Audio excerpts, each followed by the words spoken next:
आयुर्वेद का भगवान से जरूर है और हमारे बीच भगवान दास सबना नहीं आए हुए हैं। हमारे माननीय विधायक और भाजपा के हमारे महामंत्री प्रदेश के हमारे पीएस डीपी आहूजा जी, आयुष विभाग Sanjeev Singh ji, Shrimati Uma are Maheshwari, professor Rakesh Sharma ji, Vaidya Manoj necessary ji, Kaustubh ji, doctor Girish Chandra Verma, कुलाधिपति वैदिक विश्वविद्यालय भोपाल,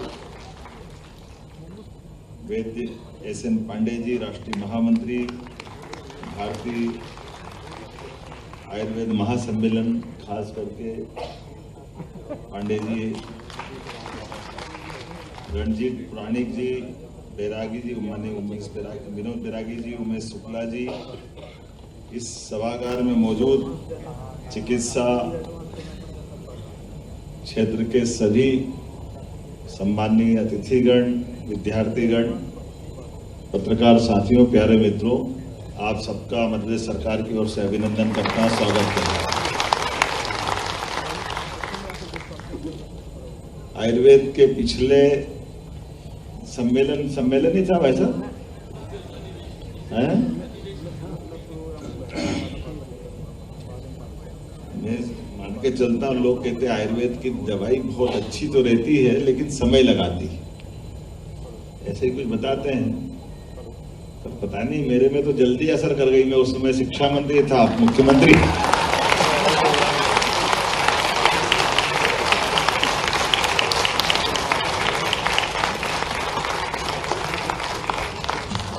पता नहीं क्या हमारे लिए सौभाग्य की बात है और कितना सुखद संयोग जब हमारा ये सम्मेलन चल रहा है। इस चलते सम्मेलन में हमारी वो अवधारणा की पुष्टि भी हो रही है।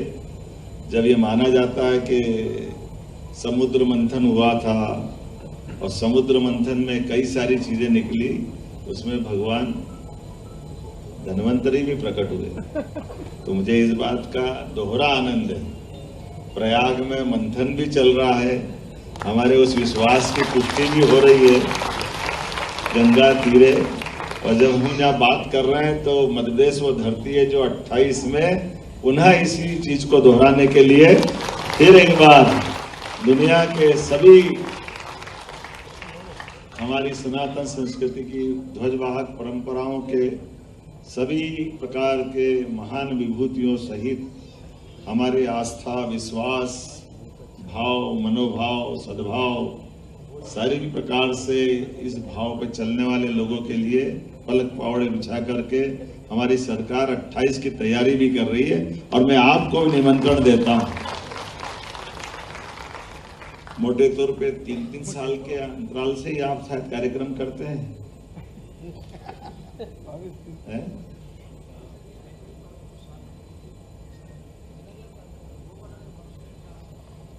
जो आप करते 4 साल वाला, तो 4 साल वाले अपन जरूर उज्जैन में करेंगे जब कुंभ मेला होगा। मैं आपको अभी से निमंत्रण दे रहा हूं। आपके लिए हम पलक पावड़े बिछा करके आपके आयोजक बन करके उस भूमिका में रहेंगे।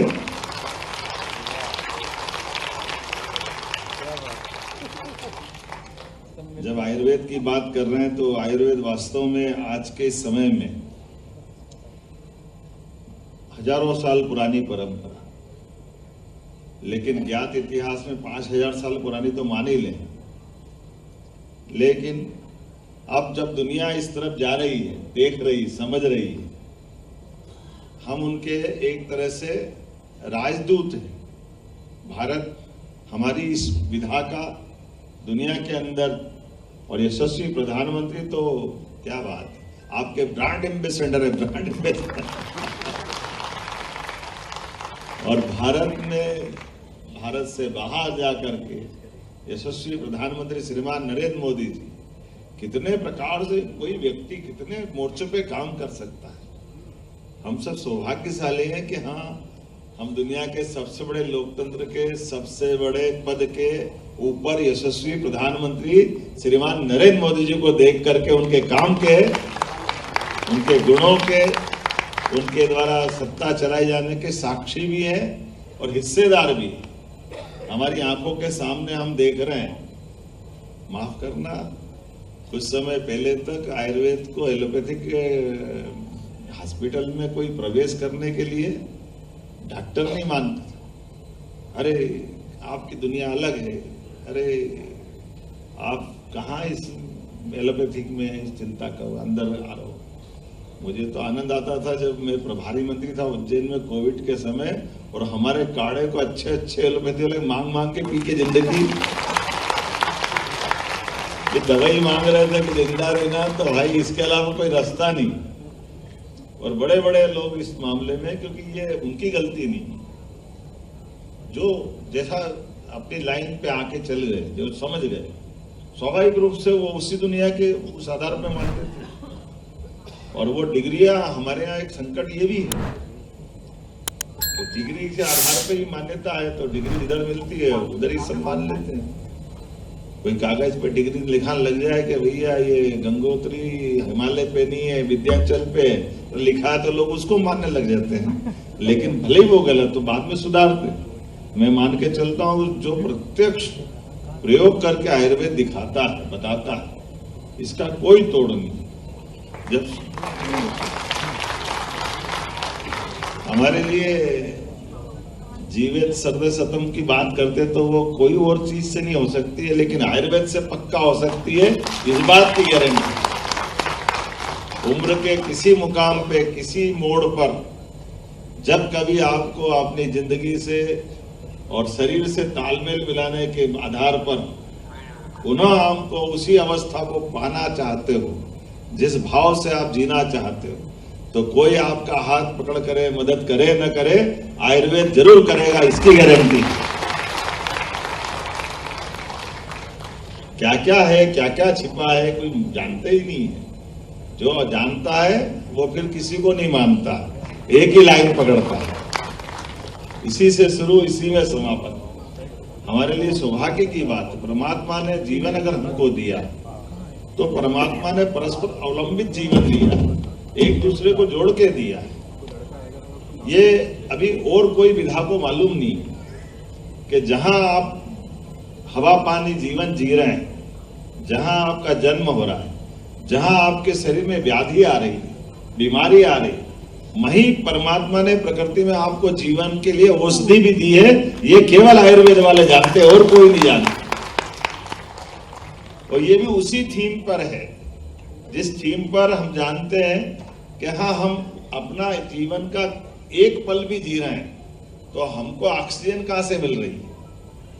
हमको ऑक्सीजन वनस्पति से मिल रही है, वो हमारी कार्बन डाइऑक्साइड ले रहे हैं, ऑक्सीजन दे रहे हैं।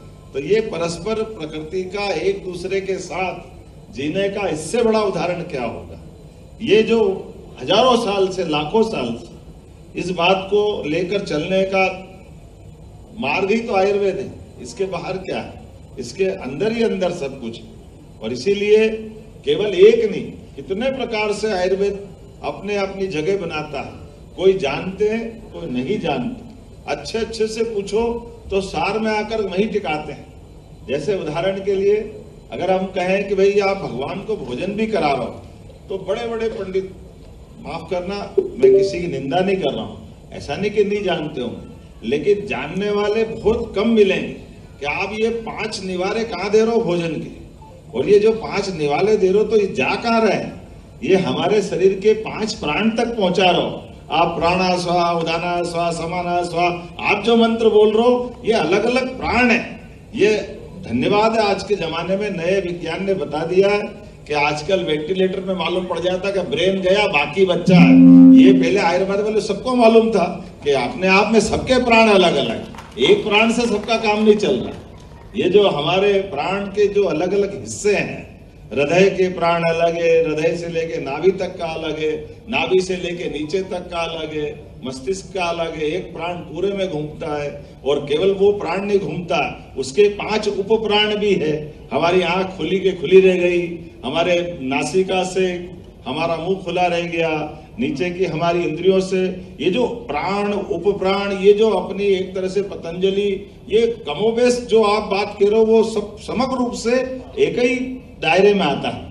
इसीलिए स्वाभाविक रूप से हमने इस बात के लिए अगर कहा कि दवाई देकर के जिंदगी अच्छी होती है, तो अगर योगासन पे जाओगे तब भी उसी बात पे लाइन पहुंचाएगी। इस बात को कहने के लिए और कोई मार्ग नहीं है, आयुर्वेदिक ही है कि हाँ कहता कि भाई आप हमारे पास आओ, उपचार पाओ, और रोज रोज नहीं करना हो तो योगासन पे जाओ। और दोनों तरफ आप देखो, मैं तो इस बात का गवाह भी हूं, मैंने अपने पे भी प्रयोग करके देखा कि अगर किसी भी व्यक्ति का बीपी 130-40 है, वो कराए थेरेपी और नाप के देख ले 120-80 निकलेगा, उससे बढ़ता ही नहीं, घटता ही नहीं। हाथों हाथ कोई इलाज नहीं है। आप रात भर भी सो तब भी आपका 10-20 ऊपर नीचे जाएगा, लेकिन 1 घंटे की आपने थेरेपी कराई तो आप नाप के देखो बराबर वो का वही मिलेगा। तो ये जो जादू होता है, ये और कोई जादू कहीं से नहीं आता, ये हजारों साल की तपस्या है। कई जन्मों के पुण्य हमको मिलते हैं कि भारत में वो सारी चीजें जिसको जानने समझने के लिए दुनिया लालायित थी, एक तरह से अब अपने पीछे दीवानगी की हद तक जा रही है। ऐसे में जब उनकी सबकी जिज्ञासा बढ़ रही तो हमारी भूमिका भी बढ़ रही, हमारी ड्यूटी भी बढ़ रही। हमको वो सब सावधानी भी रखना है, जिसके कारण से हमारी ये पेथी, मुझे पता ही नहीं चलता योग से कब योगा हो गया, बोलने बालने में एक मात्रा कब लग जाती समझ ही नहीं पाते। आयुर्वेद का अपना मूल भाव न बदल जाए, इसकी आवश्यक सावधानी भी रखें, और आयुर्वेद के माध्यम से जो दुनिया को निरोगी रखने का संकल्प वो भी पूरा हो। इसलिए यशस्वी प्रधानमंत्री के नेतृत्व में हमने जब दोबारा ये सरकार यहाँ अपनी मध्य प्रदेश में बनी, तो सरकार के बनते हमने कई संकल्प लिए। उसमें एक संकल्प ये भी लिया कि मध्य प्रदेश में वनौषधि पर्याप्त मात्रा में, और भौगोलिक रूप से बहुत समृद्ध हमारा ये मध्य प्रदेश है। ऐसे में यहाँ हमारे लिए एक बड़ी संभावना आयुर्वेदिक कॉलेज की भी है। इसलिए हमने संकल्प किया 11 आयुर्वेदिक कॉलेज खोलेंगे। हमें इस बात का आनंद है,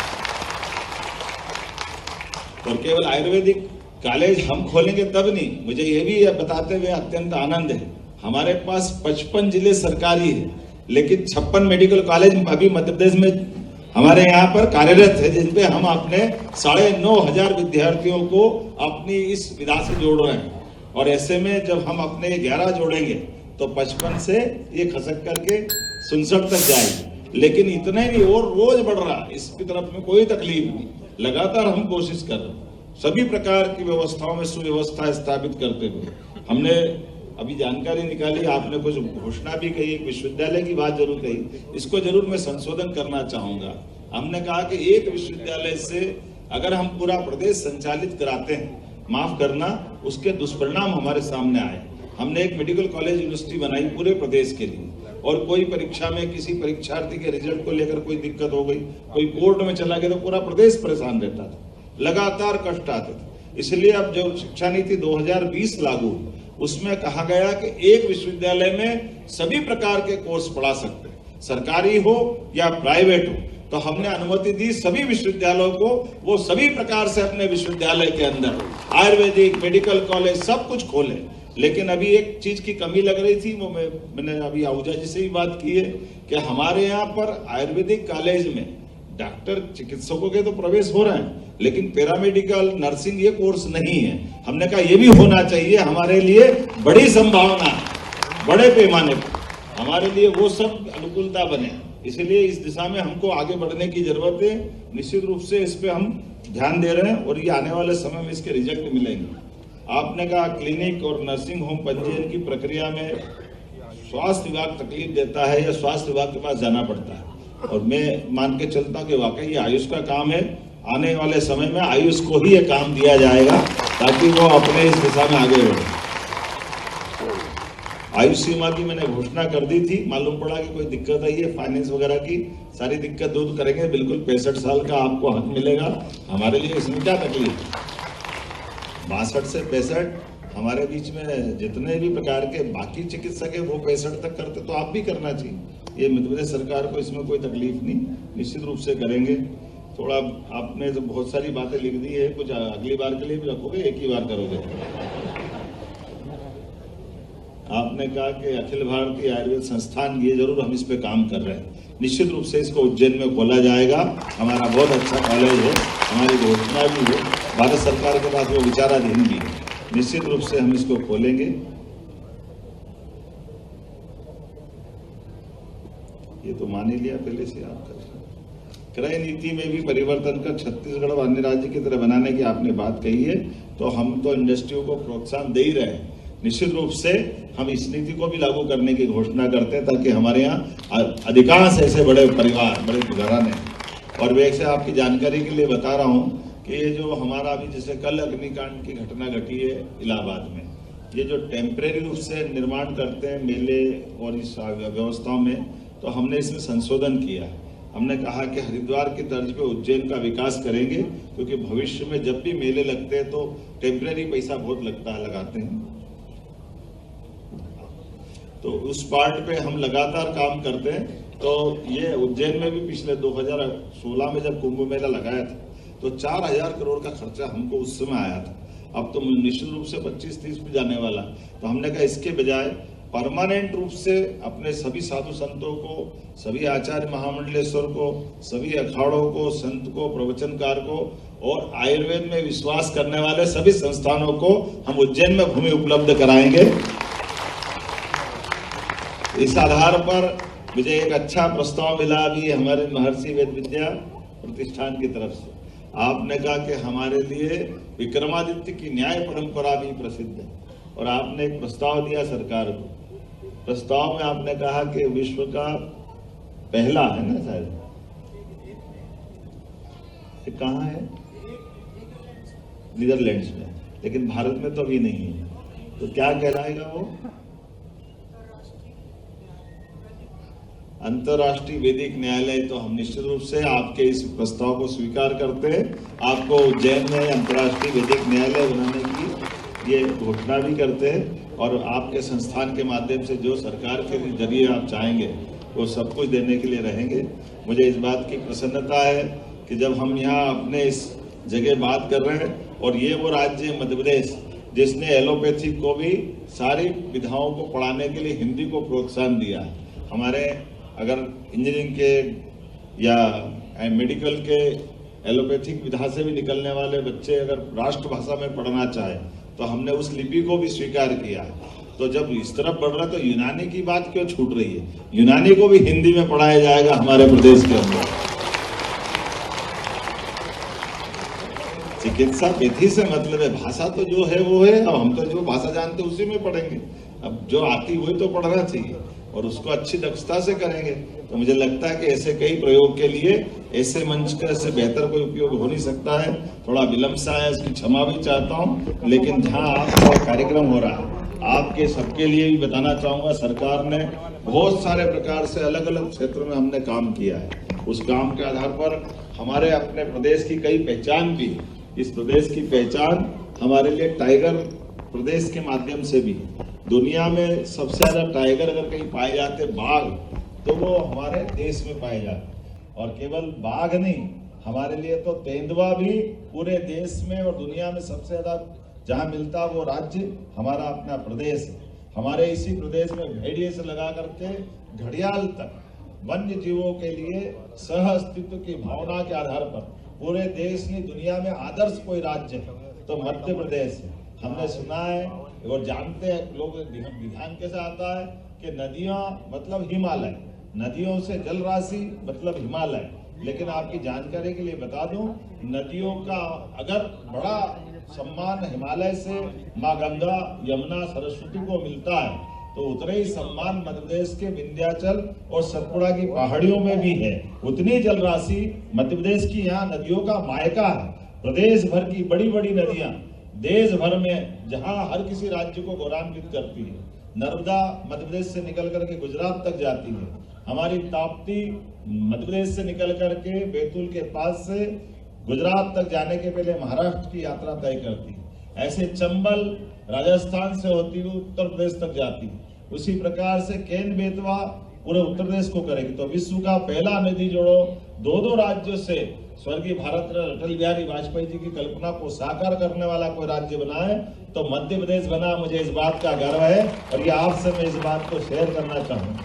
हमारे लिए कितना आश्चर्य की बात है, एक नदी में बाढ़ आ रही, दूसरी नदी सूखी पड़ी और एक नदी को दूसरे से जोड़ दो, दोनों हरी भरी हो जाएगी।